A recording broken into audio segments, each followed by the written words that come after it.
好啦，你幻想下啲將軍400幾年前呢度，咁望晒成個福岡市。原來佢有特別嘅，點解可以做到咁靚咁 juicy 咧？好啦，我哋近距離望一望呢個夫妻石同埋呢個鳥居。雲頭鐵板燒嗰啲個，哇，出晒煙啊！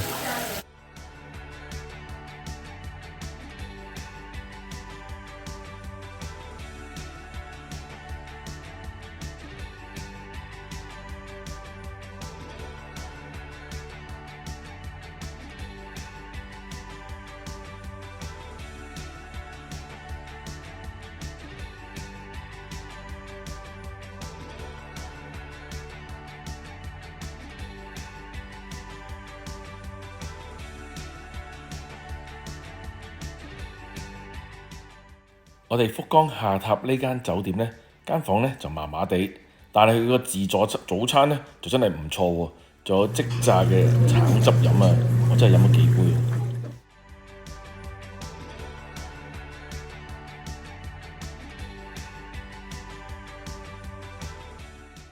食完早餐之後呢，我哋去咗福岡嘅城跡，咁啊去打卡嘅。好啦，我哋嚟到呢度。福岡啊，叫大蠔公園、武學公園啊。咁咧喺附近咧，福岡咧有兩個打卡地方嘅，即係嗰啲名城。一個咧就係叫做福岡城，都係遺址嘅；另外一個叫做大野城，兩個都係遺址嘅。嗱，呢度我哋經過城門，佢有好多遺址咯。經過城門呢度，喺呢度幾多人着和服，幾開心，好多。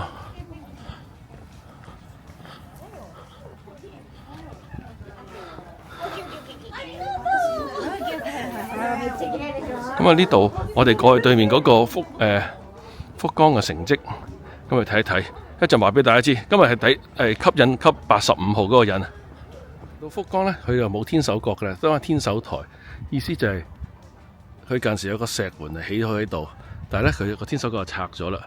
嗱，呢啲石咧佢叫做野面積啊，即係代表佢啲石咧係有啲不規則咁樣去砌啊，唔係。咁然後按翻啲形狀去擺落去嘅。我哋而家去上面天守台睇下先。都有啲人啊。有時咧，我見到啲成績咧，連天守台都冇埋，而家都仲叫有個天守台嘅。有時有啲成績咧，真係純粹得個地方嘅，好似嗰日去嗰個秋城啊。秋城真係冇，乜都冇。呢度有少少，行快啲。好啦，你幻想下啲將軍400幾年前呢度，咁望晒成個福岡市，佢就喺呢度。如果佢係城牆咧，索氣啲。佢天守如果起得高啲，仲可以望高啲。嚟到福岡啦，你會發覺咧，隨時咧都有啲飛機咧喺上面飛過嘅。你睇幾近，因為佢個機場咧都算係喺市區入面，好犀利啊！你睇，好啦，繼續啦。福岡城啊，中意福岡卡呢件衫，18年嘅馬拉松嘅。咁啊，睇兩本書嚟。福岡縣咧有2個城市，一個叫大野城，另外一個咧今日去到呢度就叫福岡城85號，已經攞好晒嗰啲印台出嚟啦。睇先。85，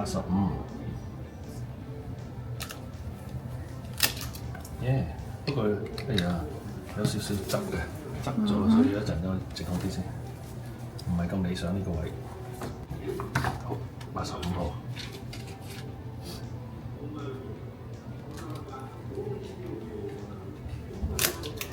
好多呢個，不過好濕啊，所以咧要攞張紙咧托頭。睇翻個樣先。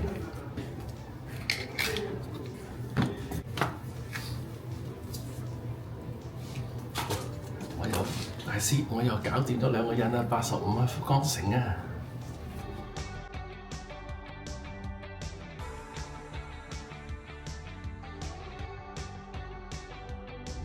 我記得呢度咧就係福岡咧10公里嘅時間，喺右手邊咧個海咧有啲人玩獨木舟嚟去 support 我哋嘅呢個地方。一陣咧去嗰個夫妻石嗰度咧，嗰個叫覓島啊，睇下到時候咧再去懷念下當時喺6年前2018年咧跑馬拉松嘅時間。好，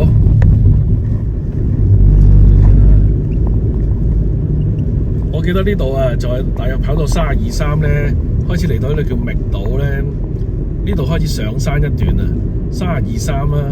咁啊之後咧就會見到一個夫妻石啊嗰啲情況。我咧仲喺度影咗張相添嘅，嗰次跑福岡馬拉松，2018年啦，原來差唔多已經係8年嘅事啦。呢度開始上山啊嘛。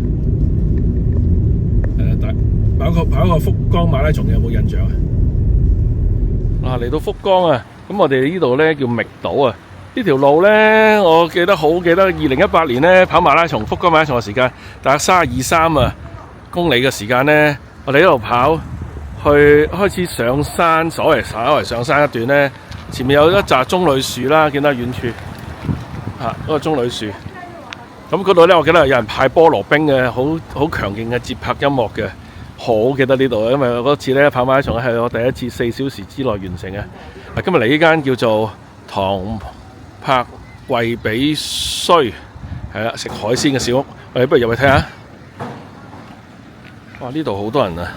哇！呢度咧好多海鮮啊，有啲似咧我哋嘅千海水產啊，啲海鮮咧自己即刻釣嚟去，即刻去煮啊！嗱，蝦啦，400蚊一隻。咁啊，呢啲墨魚啦，明太子啊，不過好似雪藏咗少少魷魚。呢啲有啲野菜，有啲刺身，啲蟹蓋喎，有個呢個蟹蓋有得諗下喎，有蟹蓋。哇！見到呢啲蠔啊，蠔仔飯啊，400蚊一個蠔仔飯啊，佢叫蠔仔飯，400蚊個。咁有啲飯團啦，呢啲海螺啊。扇貝啊，哇！鮑魚啊，有竹鬚換啊鮑魚，我第一次見鮑魚有竹鬚。係蠔啦，咁我哋不如嗌蠔啦。係啊，個店員嚟啦，介紹下。呢啲蠔咧，呢度2 kg 就4000yen，呢啲大隻咧就呢啲咧就1K 2000。哦，好。呢個咧就1 kg， 係啦，有500 gram。嗱呢度咧sashimi即係蠔嘅刺身，我哋有燒。呢啲係啦，啲扇貝鮑魚啦，咁有燒去整個鍋嚟燒。後邊幾多人喺度製蠔，好犀利嘅。呢個值得嚟去試一試啊！呢個地方，你睇下後邊嘅環境，佢有個好似燒烤場咁嘅，睇下啲人燒嗰時咧，佢俾個網你俾炭你，啲燒烤場咁嘅，正我呢個位。你嗌咗啲乜嘢？嗌咗個蟹蓋啦，嗌啲魷魚。嗌少少刺身啊，同埋嗌啲蠔啦，嗌咗1 kg 啊，扇貝啊啲螺啊，今日發達喺度燒啊，好正喎！睇下見到，咦？有隻嘢喐反轉，係啊，開始開口啦，都唔使1分鐘就開口啦，好爽喎！唔好太妒忌、太羨慕啊！我哋真係去燒蠔啊，有啲蠔啦、扇貝啊，有啲刺身，係啊，仲有個蠔仔飯啊，嗰度係啊。使唔使4000 yen啊？都係佢跌咗嚿嘢。哇！今日嚟呢度燒蠔啊，燒海鮮啊！着一件，着一件 Fukuoka 嘅馬拉松，即係福岡馬拉松嘅衫啦。哇！呢隻咧扇貝得幾大粒，好食啊！好專業啊，值得嚟啊！原來佢有特別嘅，點解可以做到咁靚咁 juicy 咧？先將平嗰度咧反一反，開始咧有啲水流出嚟嘅時候咧，就即刻反翻轉個兜咧，咁好似呢個咁。然後咧大約2分鐘咧就可以做，即係燒5分鐘前後咧就可以食嘅啦，就可以夠咁 juicy 嘅。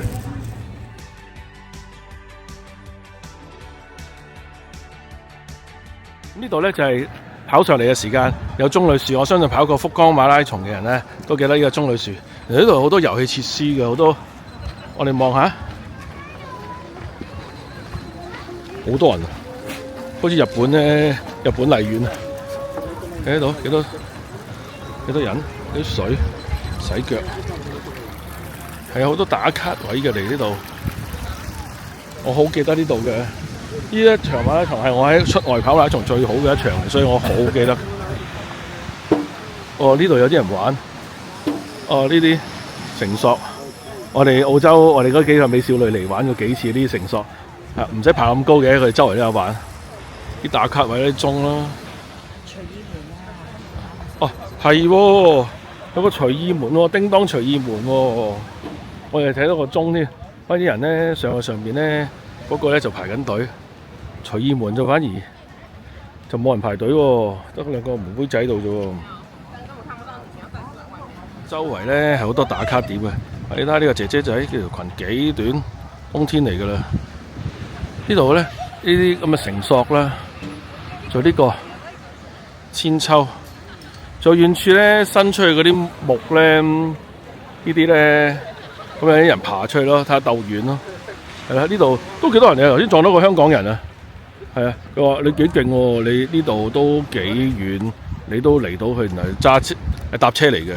咁佢諗緊有冇車搭翻出去，佢仲問我都唔識啊！有人企上去，即係條梯係揼嘅，喐啊！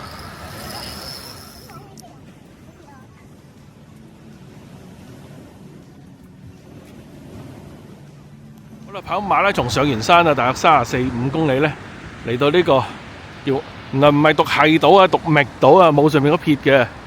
記得呢度有個夫妻石，前面咧有個鳥居，係啦。跑到嚟呢度咧35公里啦。我記得薩隆巴斯應該出現咗喺呢度嘅。好啦，我哋近距離望一望呢個夫妻石同埋呢個鳥居。嗱，啲人排緊隊咧，就係中間影蓋咧，就望穿咗呢個夫妻石咯。哇！有幾多人？呢度睇落都有40-50人啊！咁我哋喺度影一影相就算啦。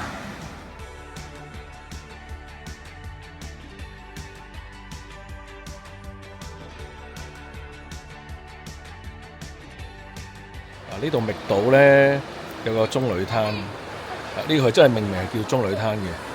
佢而家周圍環境，佢而家開始咧日落啦，5點幾啊日本，佢6點半到日落啊。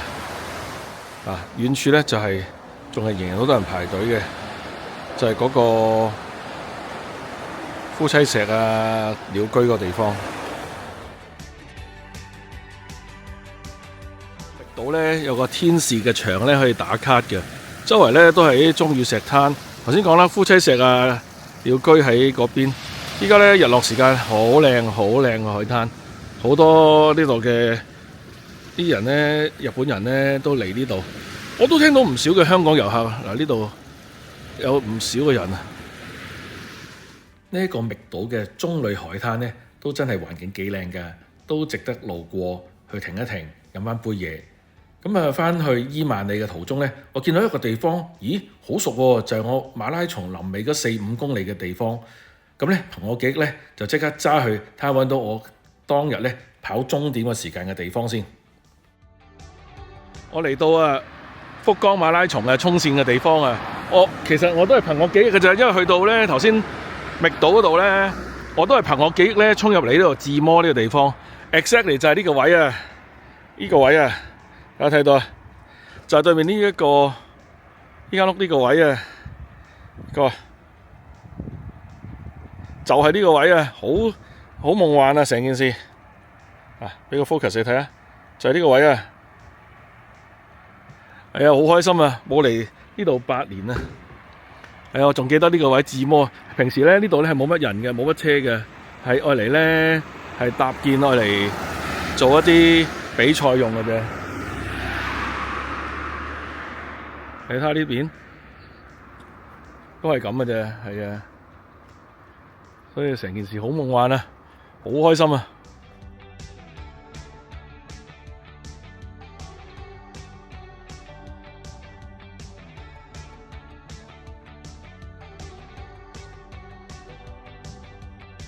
我哋嚟到伊萬里啊，伊萬里咧係位處都係位處喺福岡同埋長崎之間，係咪仲有個佐賀啊？應該係佐賀。伊萬里係位處喺佐賀嘅，係啦。咁啊，我哋依家揾嘢食啦。我哋都嚟到呢個城市成8點，好靜啊！呢度條係大街嚟㗎，伊萬里。去望下，去到望到最遠咧，已經係伊萬里站個火車站，去到最遠，嗰度就伊萬里嚟㗎啦。揾嘢食啊！揾一間今日食拉麵，轉個彎呢間叫做擔擔麵啊！個名就係咁擔擔咋。係咪真係台式啊，或者咧唔係台式嘅，亦都唔係大陸嘅嗱。咁啊，都應該有幾多嘢食嘅，3.9分就唔係好高，都要食嘅啦，冇嘢食話。夜媽媽呢度好多嘢喎，有甜品喎。咦，入去邊度嘅？哇，呢度。好，我哋入去啦。呢啲煎麵啊，煎麵啊，係啊，呢隻煎麵佢有黑，即係黑醬油，有白啦。呢個咧就擔麵，都係一個白胡麻，一個就黑胡麻，係啦。另外一個就加大啦，950 yen 同1250 yen。另外仲有一種就傳統拉麵啦，呢個殼鹽啊，係啦，同埋醬油啊，miso。係啦，咁啊，仲有啲單品係啦，呢啲餃子啊，或者係淨叉燒啊，呢啲水餃子啊、灌湯餃啲嘢，係啦，或者人咧就臨尾加個飯啦，明太子飯啊、炒飯啊、白飯啊，乜都有。哇，白飯都300yen一碗 dessert 係啦，酒都係飲酒喎，係啦，或者追加，如果你麵啊啲嘢追加個麵啊。嗰啲都可以嘅，都幾好啊！嗱，我哋食買咗2個煎麵啊，我就係特大嘅，就盛大。咁呢個係叫做黑胡椒，係啊，黑胡麻佢叫係啊。咁係啊，叫咧就白胡麻，係啦，都係有煎麵嘅。咁啊，追加咗個粟米。好，我哋唔好客氣啊。咁我食呢個啦，我呢個黑胡麻好似咧有少少紫菜啦，佢又唔係胡椒嘅，係胡麻，係啦，好夠味啊！呢個煎麵嚟嘅，睇睇一個白胡麻，我睇下試下咩味先。辣嘅，哦，辣嘅喎，試下感覺先。啊，好多啲都似啲芝麻糊，即係有啲辣啦，堅啊！呢2個。試一試個黑胡麻嗰個味。啊，佢真係咧食嗰啲，試下先。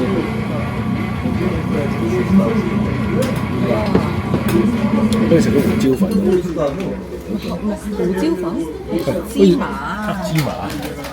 我哋啱啱食完呢間嘅擔麵，佢叫擔麵咧，其實都係拉麵嘅。我哋2個嗌煎麵，一個嗌，我就嗌咗黑胡麻。黑芝麻，佢叫日文叫胡麻，啊即係芝麻。啊睇睇係幾多白芝麻嚇。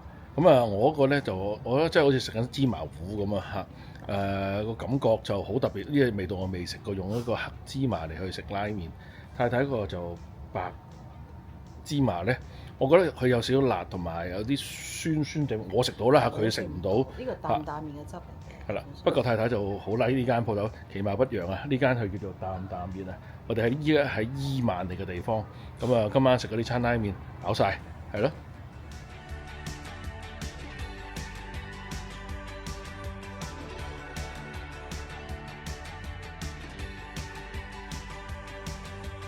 我哋又嚟到伊萬里啊，影間屋啦。我覺得呢間屋幾好嘅。嗱，呢度咧就要除鞋啦。佢800幾蚊咋，2個人冇早餐。呢度有個小廚房添啊，有晒抽油煙機。呢個係咩嚟㗎？有雪櫃。哦，呢個就係嗰個廁所。OK。廁所啊嘛。咁然後仲有衣櫃啦，係啦，呢度好大嘅衣櫃，有啲冷氣裝置。嗱，有張 queen size 嘅床，咁冷氣機啊，有啲景啊，因為我哋又係好夜啊，成7點幾先至到啊，去咗覓島。最神奇就係佢竟然呢度咧係有乾衣機同洗衣機嘅，係唔使俾錢嘅。呢度直頭可以晾埋衫，不過可惜我哋1日啫。哦，呢度係沖涼唔係晾衫，咁呢度就沖涼地方。幾好喎，800幾蚊，好抵喎！呢個伊萬里啊，呢個地方，呢度咧雖然係伊萬里啦，地方細細啦，你睇緊啲嗱，啲冷氣咧佢有個罩咁冚住，又好貼心啦。咁最緊要咧就係佢有2支水啊！好多時啲酒店咧都冇水俾嘅嚇。咁啊，同埋呢度有部沖咖啡機，咁咧佢有4款選擇啦。佢有當中咧有2個係茶，2個係咖啡嘅。同埋咧，佢呢度佢有洗衣機，頭先講過，佢仲有啲風筒啊啲嘢，係咯，佢一應俱全，幾好嘅呢間酒店。我初以為呢個係窗簾嚟嘅，咁拉開咗咧，原來係別有洞天嘅。你睇下係一個露台嚟嘅，仲有一個好有風景嘅露台啊！出去睇下，你睇到呢度啊？哇，有響鐘，哇，條橋好靚喎！睇下幾靚嘅環境，我哋住嗰個，因為前面啲樓比較矮啊，所以咧可以望到好大景。睇下啲屋頂，仲瓦片啲屋頂嚟嘅。今日冇跑步車上。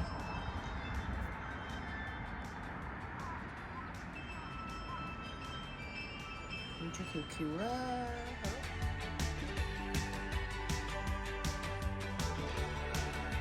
嚟到伊萬里呢個地方，伊萬里係位處喺佐賀嘅，咁啊喺福岡同埋喺長崎之間啦。嗱，呢條叫雙生橋啊。原來呢個伊萬里嘅地方咧係叫陶瓷之都啊。嚇，佢本身係陶瓷起家嘅。我哋尋日咧就住喺呢條呢條河啦嚇。我哋尋日咧就住喺酒店呢個位，佢望嗰位真係好正嘅，我哋都覺得有啲驚訝。呢個我哋個露台尋日就咁望出嚟，所以咧酒店望出嚟一望無際。都幾掂啊！佢有條雙生橋，有條叫幸橋，係啦。咁呢度咧有條延命橋啊，佢呢度都有講噶啦。嗱，呢個圖佢有講啊。我哋而家近嗰度中間雙生橋，右邊咧就延命橋，最尾咧就幸橋。係呢度好多唔同嘅丁。伊萬里咧佢都講啦，係啦，又講喺江戶時代以後嘅呢個地方。咁啊，伊萬里佢係一個陶瓷商家嘅。江戶時代即係咩時代咧？江戶時代係咪18幾年啊？唔係，sorry， 16幾年啊，定15幾年啊？我都唔係好識啲咩時代。我識昭和啊，昭和1925年啊。佢發覺昭和咧好多嘢都係喺昭和年代起出嚟嘅，嗰啲天守閣嘅重建嗰啲全部都係昭和年代嚇。佢1925年開始有成60幾年嘅，好靚啊！呢個伊萬地方，所以咧我哋今日咧，我哋唔去嗰個叫做名護城啦，我哋索性咧行一行呢度地方，然後一陣咧就去一個叫平護城，係近長崎嗰邊嘅，同埋去一啲咩最西邊嘅本島啊、最西邊嘅 JR 啊，唔同嘅地方，我哋都行一行呢條河啊。大概行都係行3-4分鐘咧，就到呢條第二條橋啦。佢叫延生橋啊，係啦。頭先講江戶時代都係1608年左右，去到18幾年啦。都係幕府德川幕府嘅年代嚇，當時嘅皇帝咧其實係冇權嘅，實質咧俾啲將軍嚇呢個德川家康之後嘅德川家族咧去控制咗嘅，基本上實質咧係德川佢哋嘅年代嚟嘅，都維持咗200幾年。咁之後咧就去翻即係依家啲天皇年代啦。嗱，呢個延命橋啊，唔係延生，係延命橋。咁有一個咧，佢叫幸橋，再遠啲嘅。你睇呢度周圍咧係好靜。嗱，佢呢度咧做陶瓷出名嘅。呢度幸橋啦，係啦。咁啊3大嘅橋，嗰條叫幸橋。咁咧上面咧佢啊有啲名勝，叫成山啊，有啲可能有啲歷史嘅嘢啦。嗱，你未必睇晒，因為有啲嘢都佢哋話係好歷史嘅，我又唔係好標誌。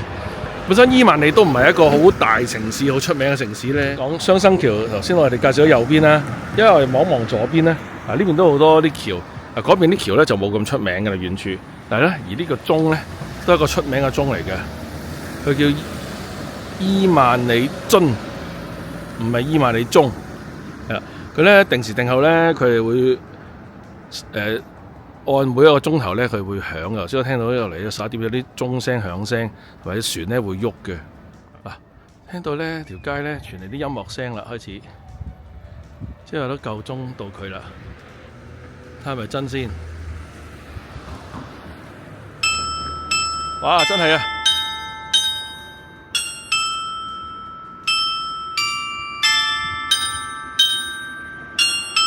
佢呢度咧應該同荷蘭係有啲關係嘅。有啲荷蘭國旗，頭先我見到畫面咧都有啲荷蘭嘢。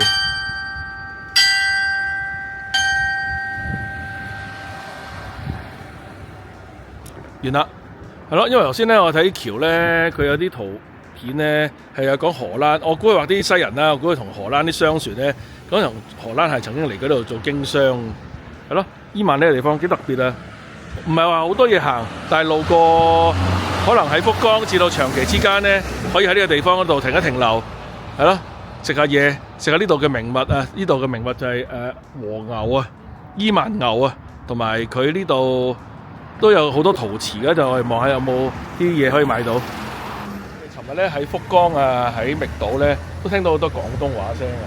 咁咧發覺咧伊萬里真係冇啦。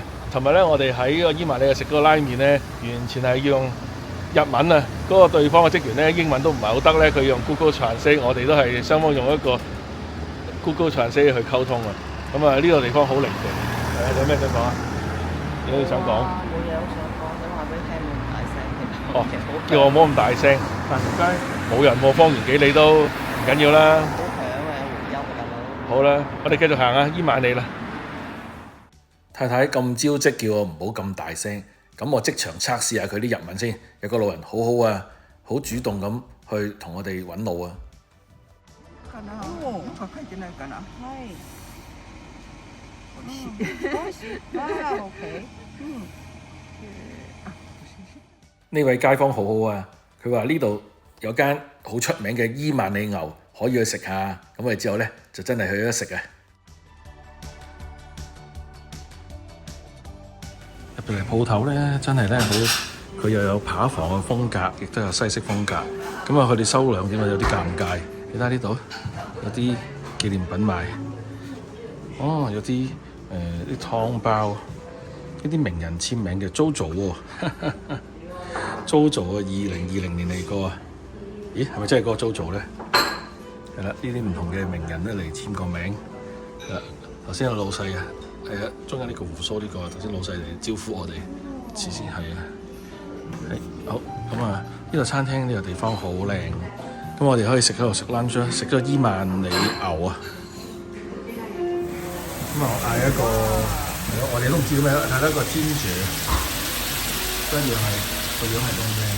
佢嗌咗個 set 有包有沙律同埋有湯嘅湯飲咗啦。我就另外嗌一杯咖啡。呢一種咧，佢就切咗嘅，佢用一個檸檬汁去烹調，有3000幾有冇記錯，佢係 set 嘅啫，即係佢係得一個 size 嘅啫。咁另外一種咧，頭先貴啲，佢應該係5-6千yen咧，係計磅數咧，100 gram 啊，150 gram、200 gram，嗰啲就扒啦。因為伊萬里牛咧好鬆脆，你睇佢啲紋好嫩嘅，我覺得佢啲肉好軟熟啊，同埋佢有肥膏，有啲肥啦嚇，咁一入咬落口咧就即刻用嘅。呢個真係阿嬸嬸嘅好介紹。喂，我哋頭先咧，我哋經過訪問過路人啦。今朝早佢嘅嗰個嬸嬸咧就介紹嚟呢間叫 Chimney 啊，係啦，即係煙通啊，係啊。咁啊呢間鋪頭咧好特別啊，佢啲伊萬里牛咧，佢有成塊相啦，貴啲要6-7千yen啊。我哋呢度薄切啊，成盤相係咯。阿老闆好得意啊，佢識講啲英文嘅，佢送啲咩俾你啊？臨尾送咗我諗佢呢啲係鹽，食嗰啲醃嗰啲鹽。係啊，即係啲食嗰啲醃製，我哋擺呢度入境㗎。應該得啩，佢包晒啲嘢又買呢個。係，哇！呢包嘢可能隨時罰一人入境嗰度幾百蚊澳幣。好啦，都多謝呢個老闆，多謝嗰個嬸嬸介紹呢間好嘢。呢間咧食伊萬里牛出名㗎。嗱，日文字就係呢個。佢呢個係啦，英文字就係呢個叫 Chimney。你想講咩啊？我想講咧，因為咧之前咧睇啦，我話睇嗰啲Google 嗰啲 Translate，Google 揾咧啲餐廳咧食嗰啲和牛咧成萬幾yen嗰啲一個套餐咧，我覺得好抵。呢個就算食扒都係6-7千yen嘅啫，100 gram、150 gram、200 gram 嚇。唔係，我哋而家食個 set 兩個人都係7千幾啫嘛。係我哋兩個食一個單點啦，個薄切咧都係講緊7000幾yen啫，抵食啊！伊萬里牛啊，大家嚟嘗試啊！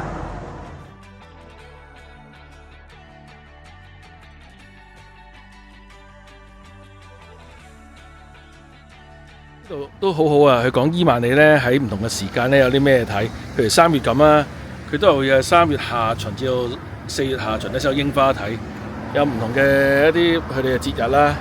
去到紅葉啊，去到11月啦，同佢哋香港差唔多，有梅花，2月下旬有梅花，所以係講唔同嘅節期啊。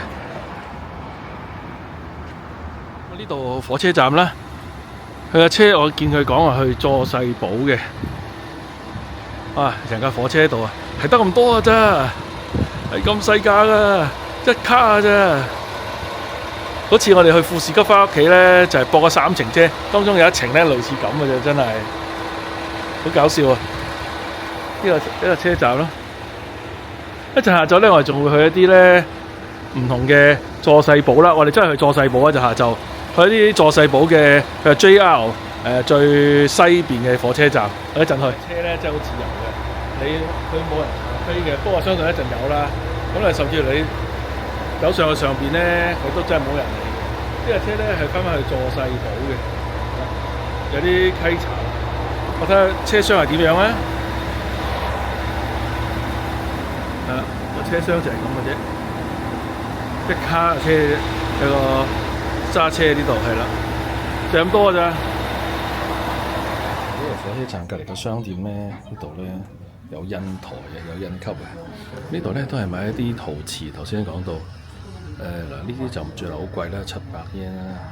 下邊呢個1001 yen， 即係港幣大約都係幾十蚊嘅啫，嚇，50-60蚊係啦。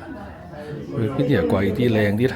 呢杯碟就貴啲啦，3000幾 yen 啊！呢一個就反而呢一對碟，杯碟咧呢套咧3000 yen 到啦，即係為翻30蚊澳幣，即係106蚊到港幣。呢杯貴啦。深碟啊，8000幾 yen 貴啲碗，呢啲碗啊貴嘢啦，7000幾，好多可以嚟睇下。呢度出名係陶瓷嘅。火車站旁邊呢個商品店咧都好多嘢賣㗎，睇睇買一隻豉油碟啦，買少少嘢食。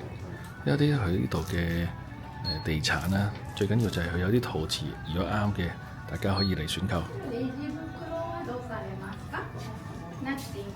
直場咧買咗2塊呢啲餅啊，172 yen， 一個白色，另外2個黑色，黑朱古力，咁啊1黑1白。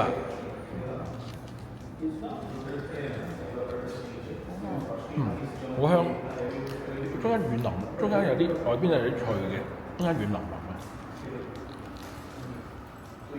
嘅，好香啊！172 yen，喺伊萬里火車站嗰度買，試下先。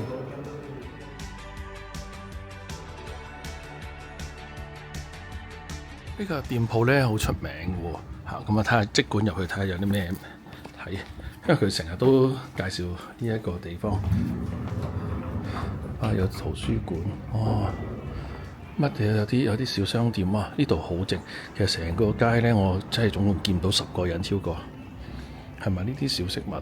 呢啲嘢係咯，咁啊真係冇咩睇嘅啫喎，唔係好啱啊！啲手工創業咯，即係好似台灣嗰啲咁咯。呢度係賣食肆啦，食肆都唔開，咁冇人根本就。呢啲賣衫小商鋪，好靜，2萬里嘅地方，但係好可以值得嚟停一停，望望呢度嘅地方。咁靜咧，我哋都唔知係咪佢哋第一個客人啊！依家都成點？呢度咧睇睇揾到啲好嘢，呢啲碟咧好平喎，770 yen 啫，即係等於澳幣7蚊一隻。後邊仲有啲花紋嘅喎，好圓滑啊，係咯。呢度啲小係咯手工創作咯，呢啲唔知買唔買啲氫氣球，啲橋啊，3600 yen 啊，可以嚟望望。なのでおいくらとかは決まってないですね。はい。係啊，呢啲咧碟咧好特別啊，擺喺度咧，應該係啲人哋捐出嚟嘅。咁咧你可以買，然後咧隨緣落座就捐獻就得㗎啦。咁真係捐幾多咧？睇到話呢隻正嘢喎，係有幾靚，可以真係值得買。係啊，好特別呢間鋪頭。